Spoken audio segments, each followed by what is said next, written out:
Hello and welcome. Wonderful to see all these Call the Midwife fans. It's fantastic. We've got a great discussion ahead of us where I think this is a sort of celebration, really, of 11 years of Call the Midwife. A firm Sunday night favourite, which is quite a rare thing in today's crowded television landscape. It was a hit from the opening episode. So 11 series. I think the last 2 filmed under lockdown. They did. And the 12th one is filming now.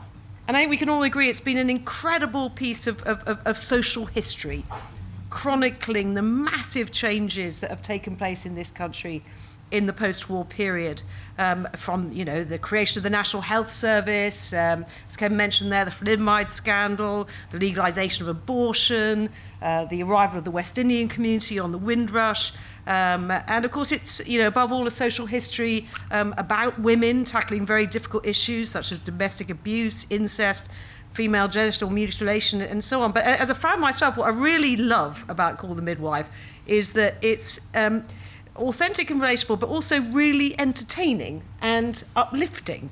And I can't think there's any other television series that makes me cry quite so much. But it is very often tears of joy, or just that kind of automatic kind of sort of tearful response you have to the sight of a newborn baby. Which, so a rare thing. Well, to look back at the past 11 years, I'm joined by the creator and the writer, Heidi Thomas, executive producer, Pippa Harris, and key cast members, Helen George, Trixie, Laura Maines, Sheila Turner, and Stephen McGann, Dr. Turner. And all 3, of course, have been with the series since the beginning. So, I mean, Heidi, since we're going back over the 11 years, I mean, let's just start with, you know, Jennifer Worth's memoirs on being a midwife in the East End of London, and what made you think at the time that it would make a great TV series? I had known Pippa for a few years. We did our very first jobs in TV together. When Pippa sent me the book, I was immediately alert to it simply because Pippa has brilliant ideas and I trust her judgment. It took me a few weeks to read the book, I think, didn't it? You got rather vexed. You weren't that keen on a live author. I think you'd mainly done... Yes, I'd never worked with a live author before. Back. Anyway, Pippa said, look, if you're not going to read it, just send it back to me, but do read it. Anyway, I read it a couple of pages in. I was completely beguiled by this world, it was a world I hadn't read about before. It was a world where you literally went behind a door into a room you'd never been into before, which was the delivery room. And I was just captivated by the idea of making a television drama that could do that could go into these hidden places. And I do remember saying to Steve when I first finished reading the book, I said, do you know, I think I could do something with this. and here we are, sort of like a decade on, 15 years later. So it was just a book you couldn't pick up and open without feeling embraced by. And I think we've always tried to conjure up that feeling in the show, haven't we? And how did the BBC react when you both went in to pitch it? Well, very originally, I would say it was a bit lukewarm, if I'm totally honest. Yeah. And I think it was, you know, we did a sterling pitch and we talked about the nuns and the bicycles and the midwifery, and it was a bit of a blank look. But there was a change of BBC One controller, and the new controller almost immediately actually said, yes, this sounds like something that we want to get behind, and they commissioned the first series. Because I think there's a certain mythology has grown up around the show, which is we expected it to be a flop. We were certainly told it would only attract a small audience, and I do remember somebody at the BBC saying, nobody's going to watch this. And I said, what do you mean nobody? And they said, well, men. And I thought, well, men aren't everybody. And I think we've spent about 12 years proving that men aren't everybody. And I do know we have a lot of male fans. Yes. I can see some of you here. And I think we appeal to men and women in different ways, and that's what drama should be all about, I think. Exactly. But you can't have anticipated that it was going to run for this long, presumably. No, I think that's fair to say. No, I think so, because our original brief was to create a drama based on the memoirs, and there were only 3 memoirs, and the middle one, if any of you know the books, was actually a sort of, it was like a fiction history mashup set in the 19th century, so it wasn't very relevant to the drama as we structured it. But when we had a second series commissioned, publication, that was when we started to use original material, because we'd actually run out of the books. So you sort of used up the books in the first series, pretty much. By halfway through the second. The books gave us the first series almost completely. And the second series, which was also 8 episodes with a Christmas special, not just 6 episodes, we got about half the material. And from then onwards, it was original, but working with the characters that originated in the memoirs, which includes these 3. And of course, once these actors started inhabiting those characters, Heidi automatically started to think of things that Helen would do that beautifully, or Stephen would do that beautifully. So it sort of grew, grew its tendrils in a really organic way, which was great. Yes, organic's a good word for it, I think. So how many more do you think you might do? I mean, who knows? Do you know, well, Pippa... All the actors go like this. I'll see you at home. No, I think we were just chatting upstairs, actually, and I said to Pippa, we never get bored of it, do we? When I go after the Christmas special goes out every year, I have a glass of Baileys and I think, well, how can I do that again? Because the Christmas special is always very welcome and very embraced. And then I start to do my research, and I'll be emailing Pippa and Annie Tricklebank, our wonderful producer, whom we all adore. And, I always say, I make it up, she makes it real. So, hi, Annie, if you're watching the streaming. But I will be emailing Pippa and Annie and say, oh, you'll never guess what I've just found out. Guess what? And I think for as long as we have that response to the research material, we can keep on going, really. Yes, and also the other bellwether for us, I think, is whether we cry when we watch the first cut of the finished episode. And I actually cry quite a lot at the treatment stage. When Heidi sends me a treatment, I sit there I've learnt now not to read them on trains or in the public. public. She does really snotty crying. I know. Her nose runs. And I shake. So if we're sitting together, the chair will be shaking because I'm crying. Ladies and gentlemen, I go into this woman at 1 o'clock in the morning, and sometimes she's crying at something she's just written. She's conjured something up, and she goes, oh my God, what's wrong? And I'll say, you'll never guess what Trixie's just said, or something like that. So there's a realness to it, and that's what keeps us going, isn't it? Yeah. But the real nuns stayed in the East End till the 1970s? 1976, so right, that will be so technically you could keep on going to 1976. And thereafter. Yeah, who knows? We can move to Birmingham with the nuns. You never know, Kirsty, you never know. I just want shoulder pads. And me. Well, I mean, let's talk about the characters and the casting process, because I think that is one of the keys to the longevity and the popularity of this series. But before we go there, we're going to play a clip from series 2, when Dr. Turner proposes to Sheila, who, as many of you remember, get out your hankies, was of course a nun before she fell in love.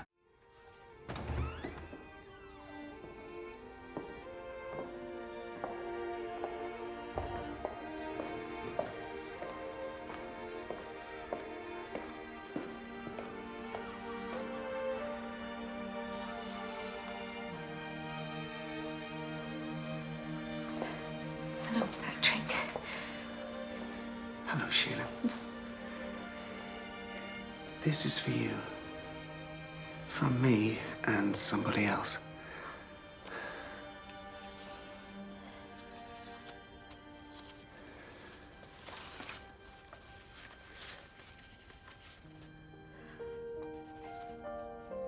Please, will you marry my dad?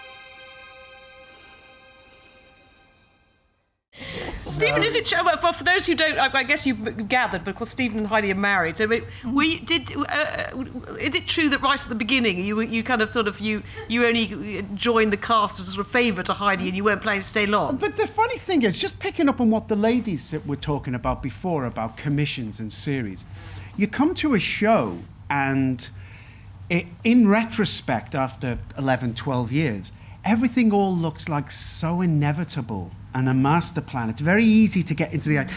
It was nothing of the sort. This was a 6-parter way back.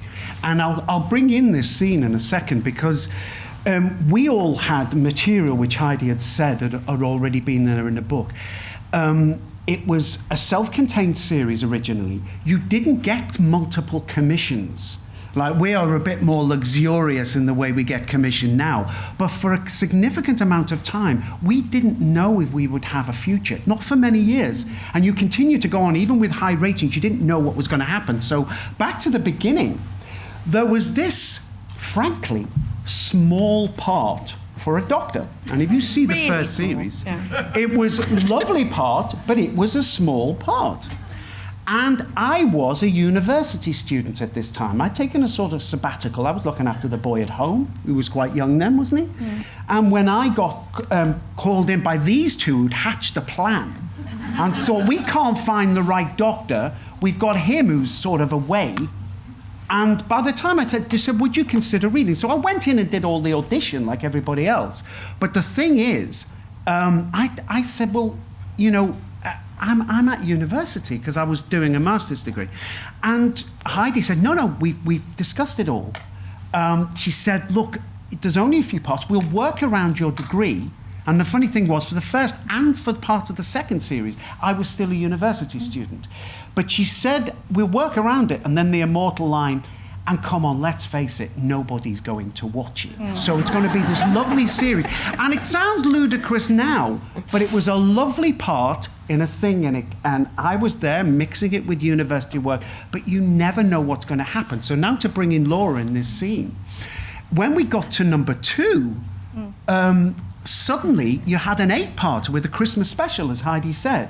You were going to run out of material, and now you have all of these stories. And I think it was, in one way, looking at you all, one of our proudest moments, because it's one thing to launch and arrive with a big surprise, but quite another to come back and develop that idea into something more lasting. And one of the upshots, which we didn't know about, did we, was this relationship with Laura, who'd been a nun in series 1, and myself, who was this poorly overpaid widower, overburdened doctor, and then we had this relationship. But even while it was happening through the series, we didn't know what was going to happen, and that's sort of the sign of the whole story. Well, I mean, Laura, I mean, as we just heard, Sheila started off as a nun, and has turned into a really contemporary character, hasn't she? I mean, working wife and mother. It was very progressive in the 1960s. Yeah, absolutely. Yeah, she really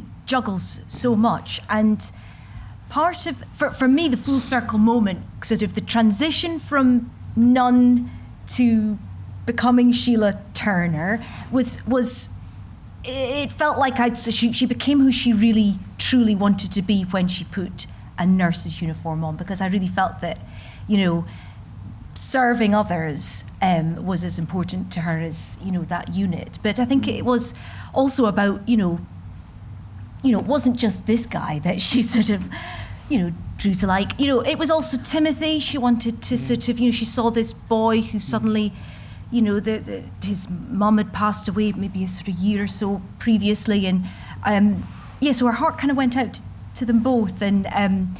But yeah, so... And your blended family, which is very topical. And it's just, you know, grown and grown. Yeah, when she discovered that she couldn't have children, so they adopted. Yeah. Then they had a surprise, which I think South Africa and the Bryline and Nighty was something to do with that, wasn't it? And when she turned up in nylon. Who could resist? And now fostering little May as well. So, yeah, she's got, you know, and actually I'm finding that now that the children are growing up a bit, I've noticed that Sheila's able to step more and more into sort of doing more deliveries and doing more of the nursing work again. And so it's... Do you both feel that sort of one of the keys, I think, to this series is that although it's set in the past, many of the issues it tackles are, remain relevant today, like, juggling motherhood and, struggling to have babies and work and all of those things, blended families. I think one of the most secret, not secret, one of the most simple things about the relationship with the Turners, and one of the most enduringly successful things, is actually that they are a functioning marriage. Very often in drama, you'll know, and this is a TV festival, drama is predicated on tension, and everyone says, drama is conflict. Well, that's a kind of truism, but often it's negative conflict. Marriages break, people betray, people do this, but actually a lived experience lived through the Turners is very many marriages out there are full of basically decent people to whom things happen, bad things, good things, like you all out in normal life now. And one of the secrets of the Turners is actually, why not have a functioning marriage long-term on television? A marriage, and then you can feel their pains and their joys, but actually they're not taking chunks out of each other, because not all drama is about negative projection of conflict in story. Sometimes it's about people being nice to each other, because out there people are also nice to each other. Thank you. It's not wrong to do that, and so we enjoy that, we love that, but bad things do happen to us, we do suffer. But we don't suffer because it's all secrets and lies and betrayal, like other dramas, We got a whole episode out of you two going to see The Sound of Music, didn't we? And buying chips. Buying chips on the way home. It was a good episode. Now, Helen, you've been on the show from the start, and you've had 2 children since then. I mean, first of all, and your latest daughter quite recently. Did being on the show for several years before your pregnancies impact on how you gave birth? Oh. Wow. Stitched me right up here, haven't you? Literally. I did, yeah. I mean, yes. Look, lots of women have come to me in the past with their birth stories, some fantastically beautiful and pain-free, lots that have been very painful. I have spoken about this to yourself publicly before. I did choose to have 2 C-sections. That was also tied into the fact that I suffered from cholestasis in pregnancy, which Heidi covered beautifully in the last series as well. So it was all tied up in that. So there was sort of medical reasoning, but I also had a sense that we didn't need to push women necessarily to a natural birth if that's not what they were feeling, and I think that's been covered in the press recently as well. I think it is your choice, and if you feel that a C-section is right for you, then, I think a man would have that choice if it was the other way around. So I always felt it was my choice to make. Well, I think both you and Heidi have told me that when you do a programme like Call the Midwife, strangers approach you and tell you about their terrible birth stories. So you... Yeah. I've got at least 3 or 4 plots out of it in the past. Be careful what you say to me. Yeah. No, but I think everybody remember. I mean, birth. It's like when somebody is born or somebody dies, or perhaps when people marry. We call these things rites of passage for a reason. And I've often said to people, Call the Midwife isn't just about giving birth. It's about living. Therefore, we have stories about end of life, and we have obviously love stories. Increasingly, because it's the 60s, we have sort of sex stories and stories about contraception. And I think that's part of the warp and the weft of it. Probably why we haven't run out of story material, because as our consultant midwife once said to me, Heidi, there are only so many ways a baby can come out of a woman's body. And because our birth stories aren't about will the woman die, will the baby die, it's what's the woman feeling at the moment, what's the state of her marriage, was she adopted herself, for example, is this the first flesh and blood relative she's met? All of these things are very valid. And I actually, although some of the things people have come up and told me, I'm post-childbearing age now, so I find them hilarious and fascinating rather than terrifying, as I imagine Helen might have done at a different point in life. But we share our stories with one another as human beings, I think. Actually, I mean, Helen, you mentioned the shoulder pads, how you'd like to have wear shoulder pads. I mean, one of the really interesting things about thinking about the progression is this, because Trixie does wear the most amazing clothes, is actually how the fashions have progressed and changed. That must be quite interesting, isn't it, each season? Yeah, I think so. And I think what's interesting is watching Trixie's life develop through the fashions as well. So we've got the new character, Nancy, who's wearing the sort of psychedelic tights and the short miniskirts and stuff. In my head, I suppose Trixie would have suffered the same sort of fate, but actually she's not, because she's finding herself in this very grown-up relationship with Matthew, and he's sort of a man of upholding and lots of money. So she's always jostling off to Chelsea, to the King's Road, to see him. So she's getting ideas from those windows rather than, the magazines that she may once have read. So I think it's changing, in her life period as well. So that's interesting. So there's lots of sort of lovely Jackie O suits this year and hats. Lots of hats. I don't know how I feel about the hats, but there's lots of them. Oh, I can't wait. Now, as I mentioned at the beginning, much of the appeal of this show for a lot of fans is its authenticity, the way it tackles real social issues like the Thalidomide story. So let's see a clip now of the first time Mother Rhonda sees her baby Susan.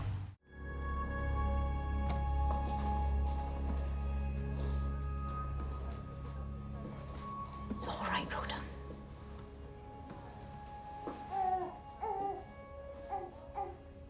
We're with you every step of the way.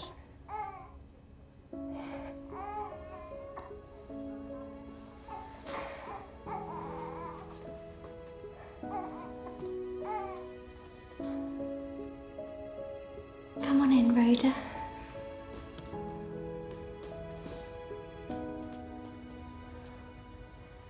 Sit down and I'll hand baby to you.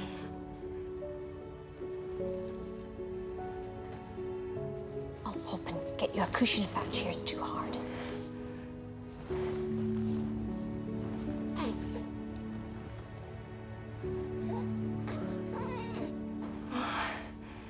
She smells like my others. Can I just be by myself with her? We'll be right outside the door.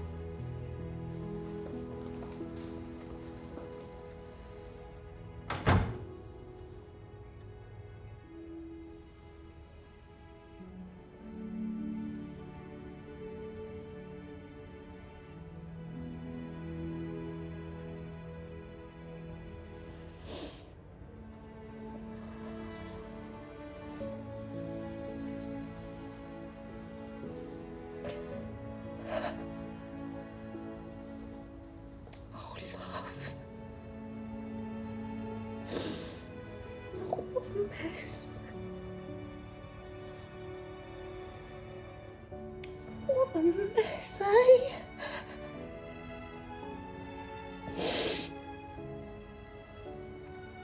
We'll sort something out. I promise. 'Cause you're mine. Mine. And I'm not bailing out on you.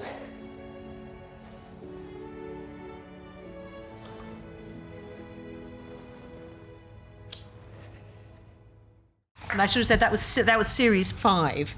That must have been quite a difficult story to write and research, wasn't it? The Thalidomide story.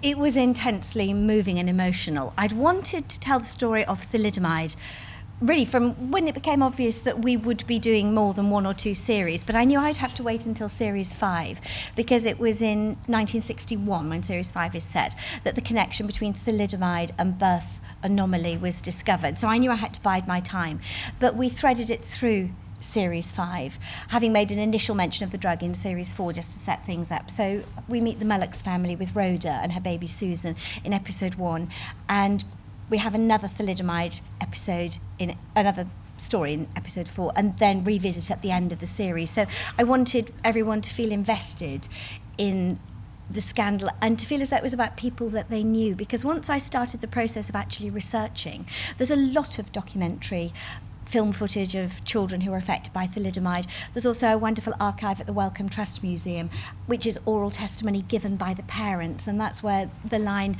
"you're mine," comes from. The number of parents who said, well, I looked at her and she was mine, or he was mine, or they said you'll never be able to bring them up, put them in a home, but I couldn't, they were mine. So that was my mantra, these children belong to somebody, but also it affects the father, it affects the mother. And I felt tremendously moved by it. We revisited the Mullocks family again in series 6, and in the next series, series 12, they feature in the Christmas special. We meet Susan again at the age of 6 3/4, coming to terms with artificial limbs. We see the impact it's had on her parents.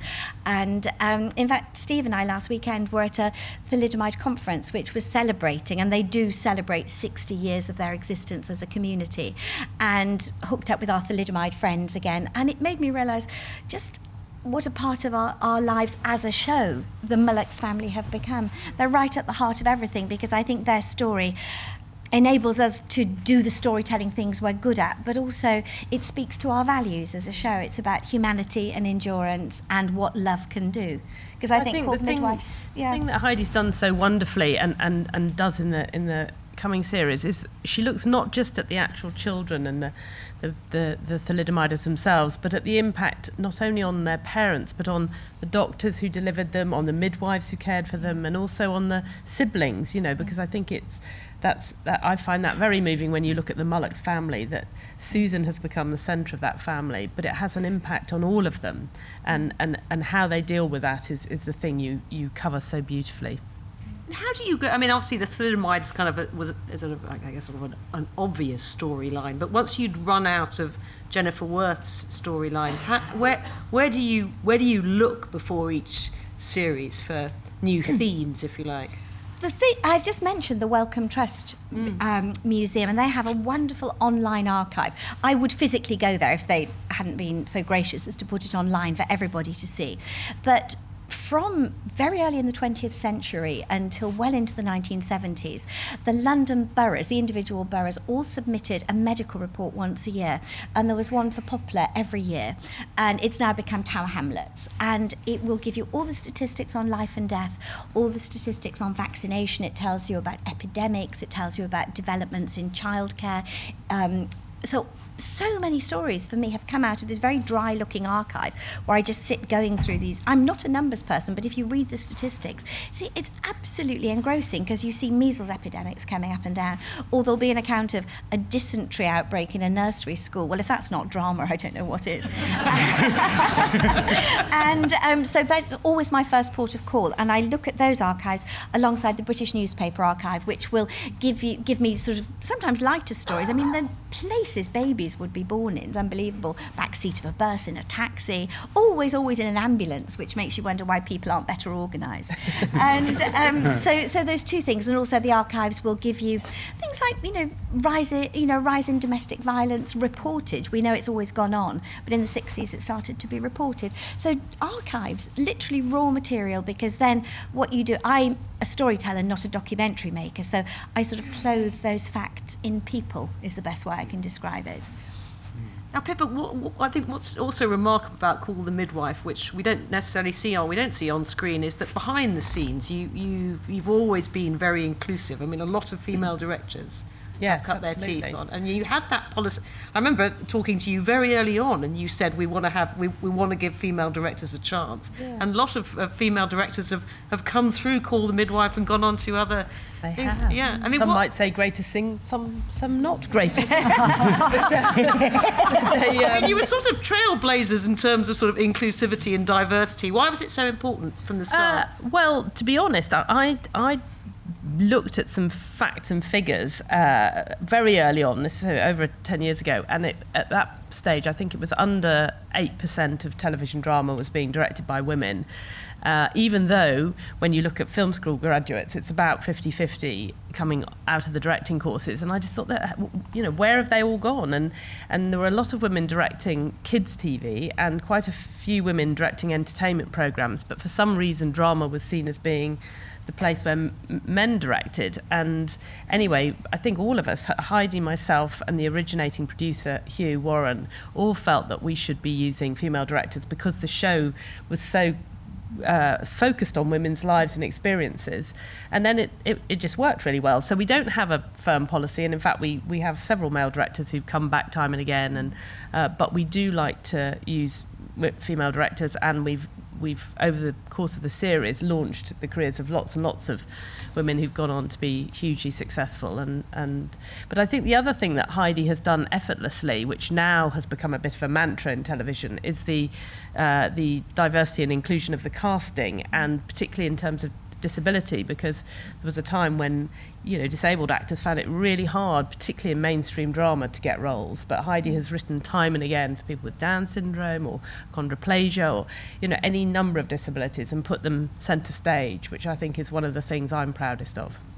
I mean, Helen, you were sort of nodding vigorously when I mentioned the female directors. I mean, do you notice that kind of, does it feel different from other sets because of that? Yeah, it does. And when you go to work on other things, it's kind of a surprise, because crews generally are quite male. So the lighting boys, you know, you'll get makeup artists who are female, although this year I've got a male makeup artist, which is really lovely and refreshing as well. But they are generally quite male places. And, you know, the protagonists are women in this show. So I do, you know, there is a voice that needs to come out. And, you know, we've got a lovely focus puller that's been with us for years, since the beginning almost, Hilda, you know, who really fights with us for women's rights as well. And there's just a lovely sort of female feel throughout the show, from backstage to front. I mean, Pippa, I mean, given that it's pre-Watershed and you are tackling some quite heavy subjects, emotive subjects, I mean, does the BBC ever edit or you know, interfere with the storylines? No, I mean they obviously they know what we're doing, and I have to say now, I mean in the nicest possible way, they sort of leave us alone. I mean they're across what we're doing, and anything that either of us feels might be at all controversial, we will of course run past the BBC.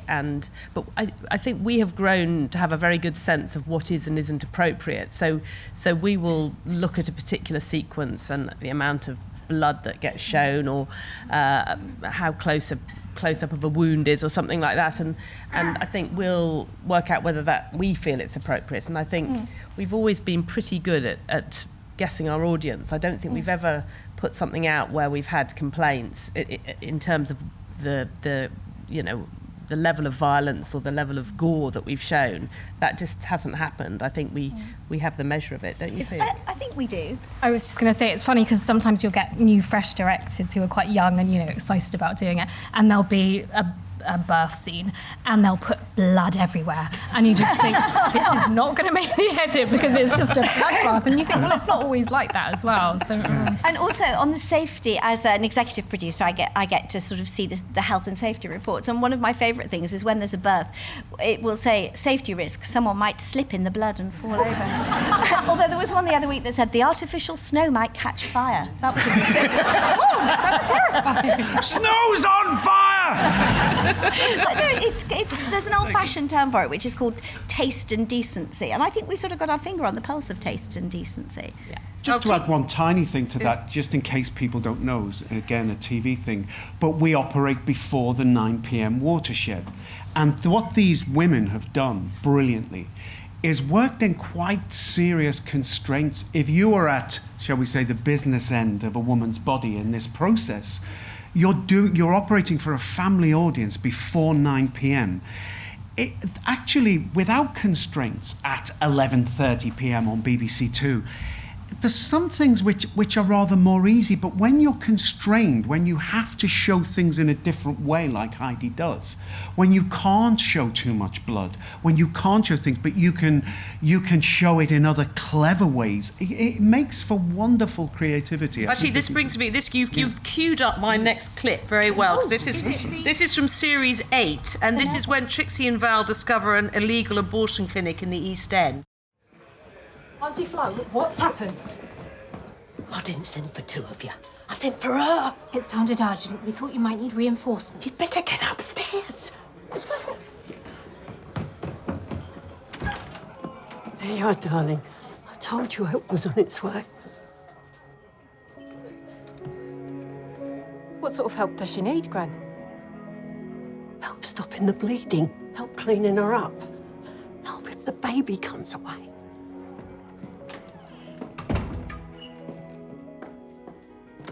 I take it that was in fact the object of this enterprise? Yes. It was... Gran. Gran, has someone been doing an abortion? Yes. Me.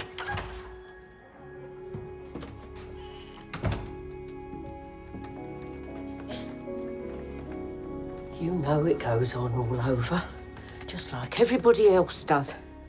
She ain't never had this happen before, not once. You wanted tells. Don't you dare bring those filthy articles anywhere near my patient. Throw them on the floor, please, so I don't slip in this mess. Thank you. Can you put some gloves on, Nurse Dyer, in case I need you to prepare some ergometrum? Sweetheart, can you tell me your name? It's Teresa. I'm just going to take a little look down below, Teresa. I send them home to bed, usually. They lose it at night or the next day. Move your knees apart for me. I've never seen anything like this. Good girl. We're going to sort this out. I reckon there was already something wrong with her. It's the hemorrhage she's having now that concerns me. Did you use instruments? Yes. Thank you. Now, Dyer, I need sterile pads, and I need you to call for an ambulance. I can't do that. You know I can't. It's why we sent for her. You can, and you will. Because if either Nurse Dyer or I have to leave this poor girl's side to do it, we'll be coming back here with a police officer. Won't we? Yes. I don't want my mum and dad to know. I promise, Teresa, right now, nobody in this room is thinking about anyone but you.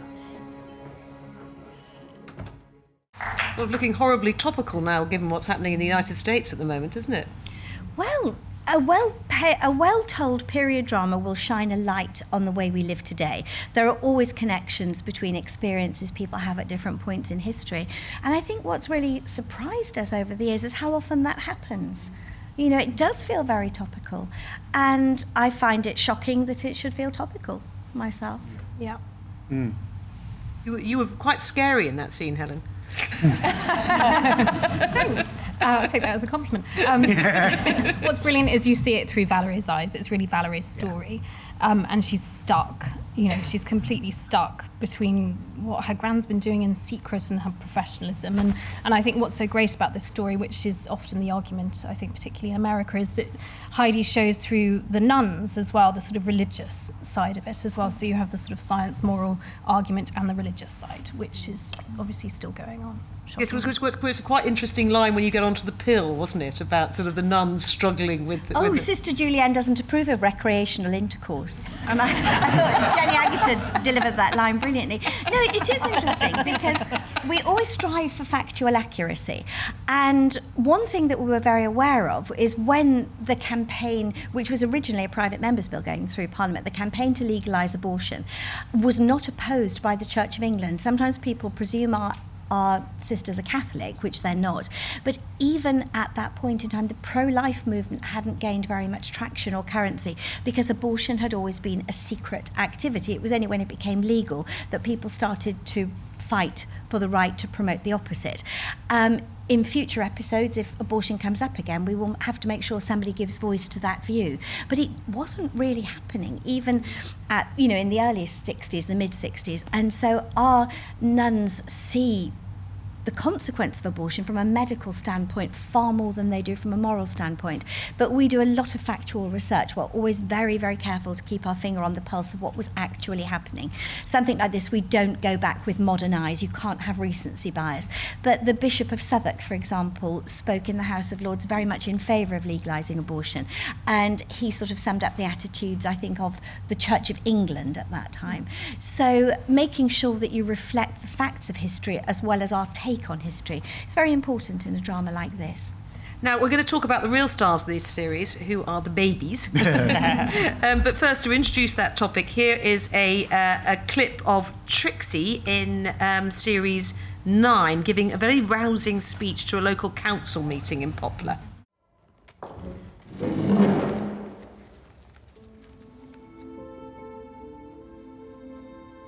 Gentlemen, every year you publish a health report that runs to 80 or more pages, delineating every birth, every death, every epidemic, every case of notifiable illness in this borough. But it is all numerical information. No one is ever named. Nevertheless, since the end of the First World War, the Order of St. Raymond Nonatus has helped 117 women called Mary, 30 women called Agnes, 83 women called Rose, or Roseanne, or Rosemary. There have been dozens of Ediths, and the list of surnames invokes the globe. Jones, Walker, Cohen, Zhang, Patel, O'Connor, Christopoulos, Adwa, Singh, Smith. There will always be Smiths. And every name in these ledgers represents a life entire. There are bus drivers and warehouse men and teachers at work in the East End today because a Nonatus midwife knew how to unravel an umbilical cord from around a newborn's neck or clear an airway of meconium to stop a child choking. We know this because their mothers wrote to us. I suggest you read, mark, learn, and inwardly digest.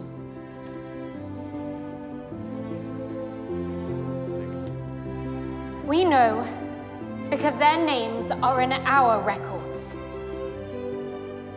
Babies are not statistics at Nonatus House. We know when they are wanted or unwanted, whether they are cherished or deprived. We see when they're in with a chance in life or stand no chance at all. We value every infant and every mother equally. We are part of their world, and they are part of ours, because that is what happens when you enter people's homes. In almost 30 years of annual reports, you have never once mentioned the contribution Nonatus House has made to people's lives in Poplar. You have never once called us by our name. But do not think we won't be missed if you wipe us out completely.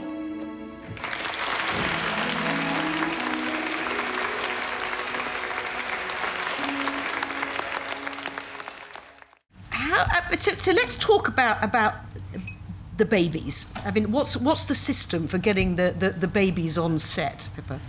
Well, in the very early series, we didn't sort of have to go and take them off the wards, but we did have to do a bit of persuasion because, you know, nobody knew who we were, and we put out flyers, we put out, what do the flyers say? Would you like to... Well, we're filming a television show, would you be interested?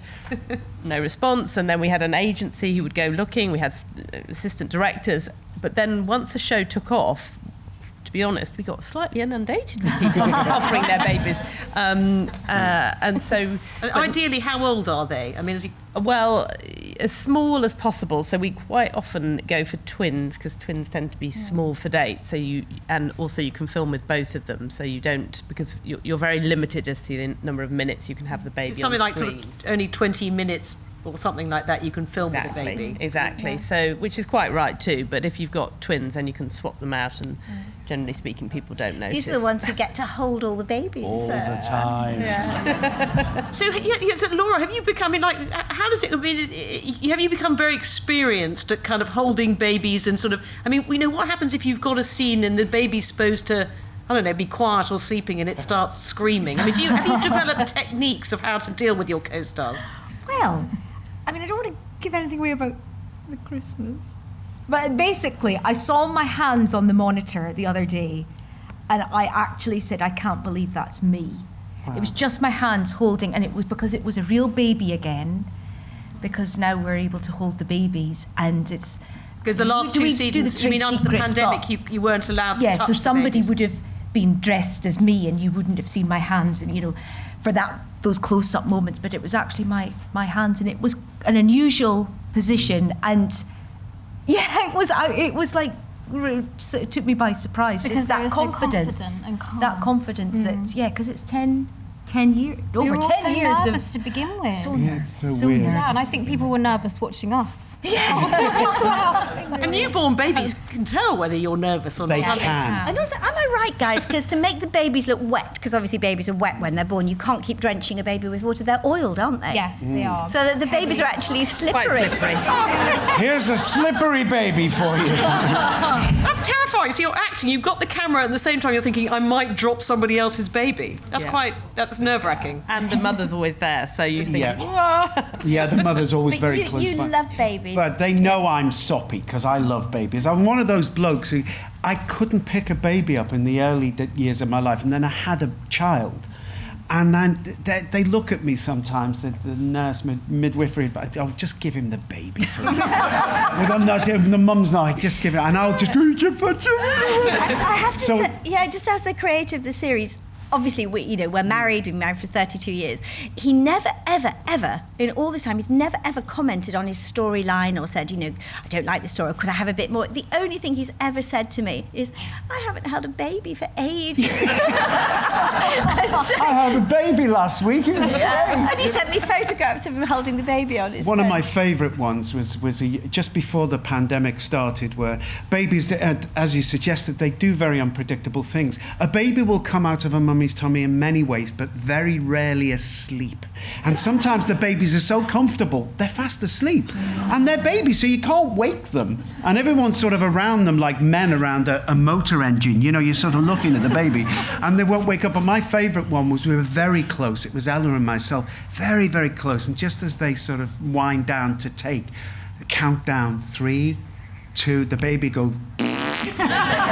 and then just manages to combine it just before I had a really long speech, and then just goes...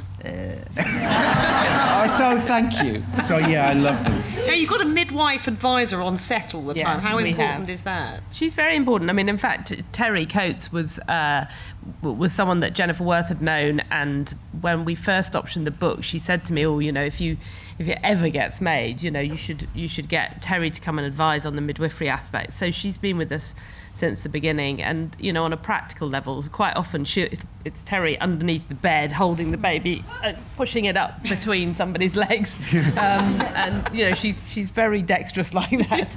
Yeah, because you must have right from the start have had to as Stephen pointed out, you are before the watershed. There's a limit to how much you can sort of show of what's happening down there, but it is a birthing show.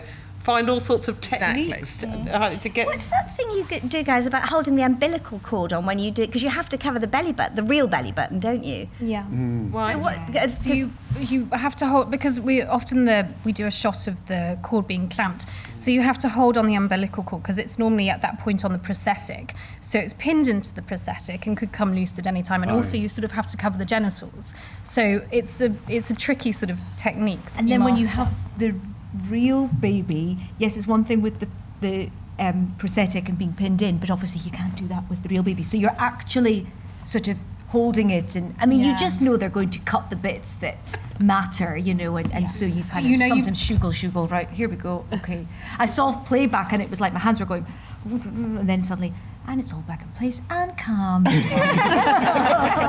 hope they don't use the frantic, like, ooh. There'll be some when you think you're doing a good job, and then they say, "Oh, Terry, can you just go and do that again?" And you're like, "Oh God, I really messed that one up." It's so upsetting, isn't it? Well, I'm going to go to the next clip actually, because I want to allow some time for questions from the audience. Start thinking of your questions. So. I want to just talk about the arc of the drama and how you create these dramatic moments. So in the penultimate episode of Series 11, there was a train crash with Dr. Turner and Sister Julienne on board. The episode ended with their fates unknown, although, in the final episode they have survived. So this is the scene with Dr. Turner in hospital with his oldest son and Laura, and very relieved to have survived. Most people would be relieved to break their left arm rather than their right. But this is your dominant hand. It's going to put you out of action for weeks. Maybe that's no bad thing. What? You think I've got brain damage? I do feel tempted to ask if you know the name of the Prime Minister. When I was in that carriage, I felt as far away from home as I'd ever been in my life. Felt like an astronaut. light years away. And instead of the earth, the thing in the darkness was our house. And you. We'll get you home as soon as we can. I'm home now. I can see your face.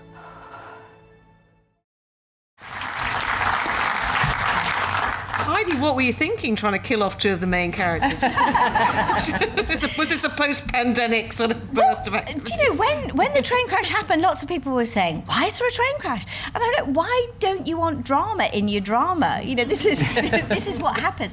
No, what inspired me to do the train crash was when I was doing my newspaper research. As many of you will know, in 1967, there was a terrible, ghastly train crash in Hither Green in South London, and 47 people were killed. Very on a different scale to this and in a different part of London. But I wanted to give a nod to the ordinary people who've been affected by the train crash. The Hither Green crash actually happened in a suburban area, so a lot of the people who witnessed it weren't medical or emergency professionals, and they went and they gave aid. And so it did make me think about how we as a society behave in an emergency when terrible things happen. And of course our drama is very much about a community, people who know each other, people who love each other.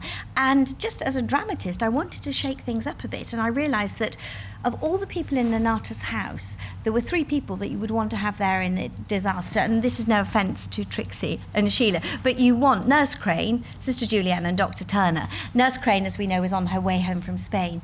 And so to actually, it wasn't that I wanted to put them at risk. I wanted to put other characters at risk of not being helped by Dr. Turner and Sister Julianne. And then I had the opportunity to tell a story really over 2 episodes and 2 hours where you could see everybody in Nonata's house and their strengths and weaknesses, and Sheila weeping in the chapel because she thought he might be dead. And I just felt after 2 years of shooting under pandemic conditions, there's always a risk that you can become very, very intimate and very drawn in and very closed down because we hadn't been able to go on location until that point. So there were lots of sort of hard-headed, dramatic reasons for it happening, but at the end of the day I was as worried as everybody else because you know, when I was watching it unfold and seeing them, it pulled me in, so hopefully it pulled the audience in as well. It was quite funny watching the Twitter feed that night though, because a lot of people were saying, ooh, you know, it's going to be tricky in their house if Dr. Turner cops it tonight. but the other thing, and we did laugh about it, is lots of people were saying, I don't like the look of Dr. Turner's legs, they're very mangled. And it's just... They're my normal legs! She was laughing so much at me. Mangled legs! Yeah, terrible she was. I must have had an argument with her or something. But also he kept coming home with, like, you know, because it was night shoots, and he'd come and crawl into bed at like 6 in the morning, and I woke up one day and there's blood everywhere. And I'm like, what's the matter? And he said, it's my head injury.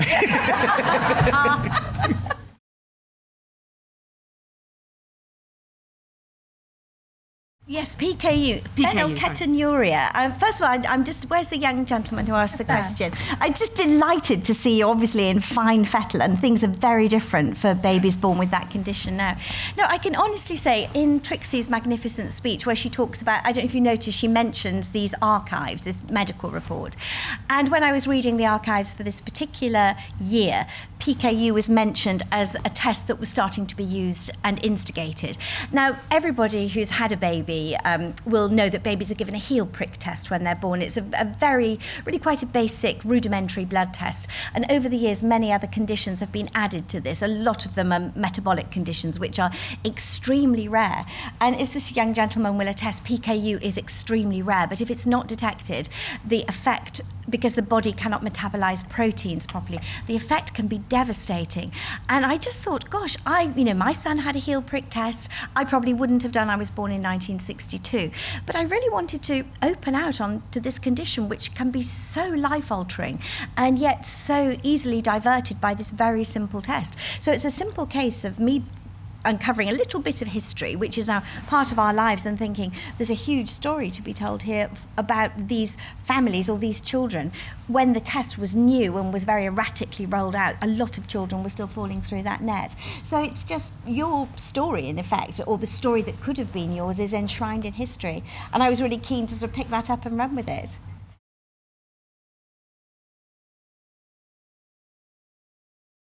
Well, is DNA of relevance, really? I mean, I think what we have to be very careful of in Call the Midwife is not to preempt history. I mean, a lot of people, for example, have written saying, oh, are you going to do fetal alcohol syndrome? Because obviously it existed. You can see in photographs of Victorian children that it existed, but it wasn't identified as a condition until 1989, so I can't see us ever covering that. And I'm not sure when DNA kicked in, but there were sort of more basic levels of blood tests that could be done, rhesus positive, rhesus negative. So there were rudimentary ways of establishing parenthood that we could draw on. But it's the swingers that have grabbed me, I have to say. I don't care. That's a great gift.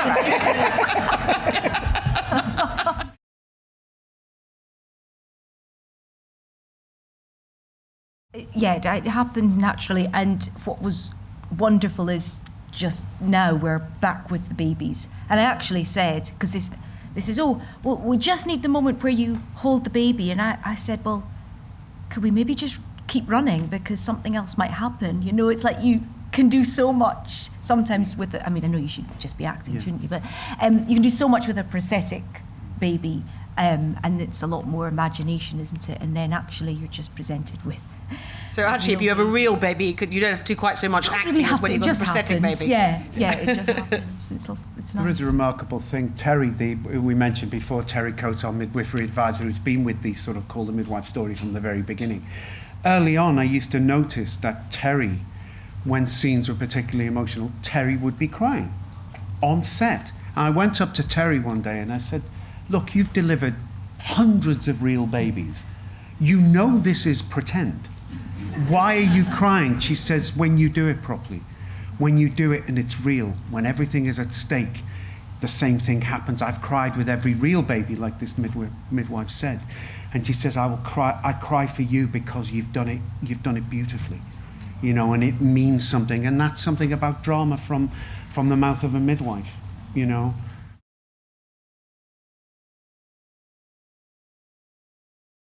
Well, it's an interesting question because it does originate in Jennifer's memoirs. But Jennifer very sadly passed away before we started filming, and I did have a lot of long chats with her, both prior to her illness and when she was actually very ill towards the end of her life.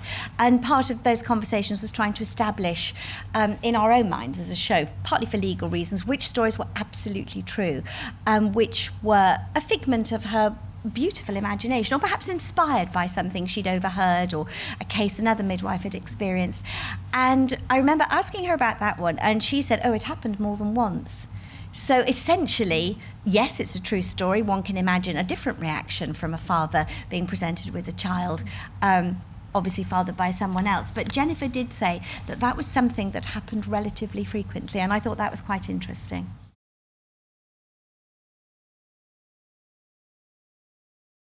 I still feel pride putting it on, and I'm just a pretend nurse, but I do still feel, yeah. Can I just add to that day, Laura, because you remember I took a photo of it. Nobody in this world was happier than this woman to wear that nurse's uniform for the first time. This is a character who's probably journeyed more than anybody in the show. She's been a nun, she's been a mom, she's been a spouse, but that day I took a picture of you because to be that nurse with the full, it was a fantastic thing, something you still love to do, isn't it? Yeah, it's wonderful. And as the doctor, just the end of your question very quickly, as the doctor, GPs come up to me, everybody on set knows I'm pretty hopeless really as a doctor. And some people say, oh, I wish you could be my doctor. I say, no, you don't. Actually, no, really you don't. But one of the really touching things is GPs come up to me and they say, look, you know, all that medical stuff, we know that stuff, you know, and we get experts to do that. So you know what I really like? This one GP said to me, you look scared, you look tired, and you're trying to care, but sometimes you're under strain, you're stressed, and said, that's real, that's where we feel. And a lot of guys, their parent might have been a doctor, a GP who used to go out, and more than once, guys have come up to me and said, "Oh, that was like my dad. We used to remember him as kids going out." So it's the fear, it's the humanity of those things and what the uniform means there, which is really...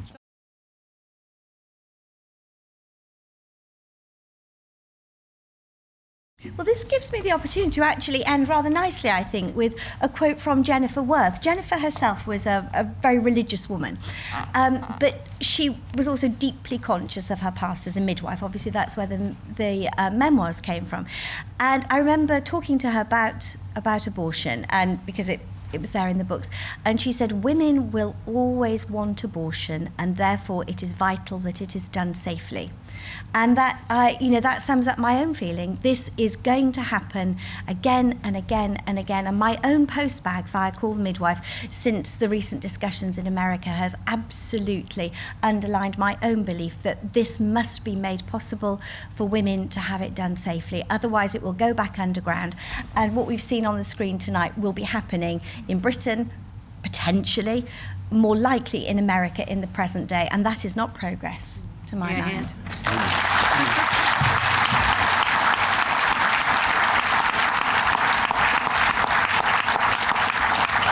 Well, thank you to all of you for coming, and thank you to my panel, to Heidi, to Pippa, to Helen, to Laura, and to Stephen. Thank you so much. A really entertaining